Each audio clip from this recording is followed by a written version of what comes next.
मौसम गर्मा की आमद के साथ ही किंझर झील की रौनकें वापस लौट आई हैं।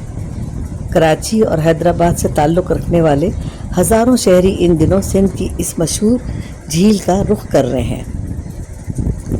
पूरा सिंध इस वक्त शदीद गर्मी की लपेट में है। महकमा मौसमियात ने शदीद गर्म मौसम के बायस पहले ही हीट अलर्ट जारी कर रखा है।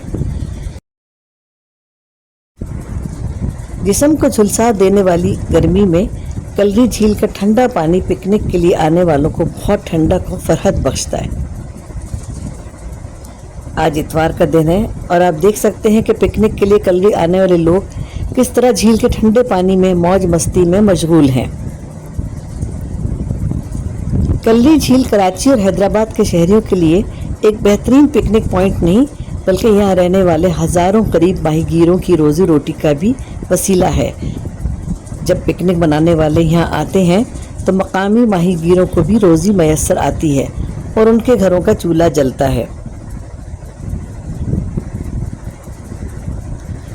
महंगाई के इस दौर में जब पेट्रोल और डीजल की कीमतें आसमान से बातें कर रही हैं और हर किसी के लिए कराची और हैदराबाद से करली पहुंचना आसान नहीं है, हुकूमत सिंध के महकमा सयाहत को चाहिए कि वह इतवार की छुट्टी वाले दिन कराची और हैदराबाद से कलरी के लिए कोई खुसूसी ट्रांसपोर्ट सर्विस शुरू करे।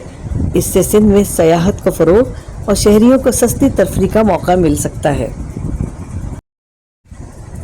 दुनिया भर की अहम खबरों के लिए देखते रहें खबरबीन।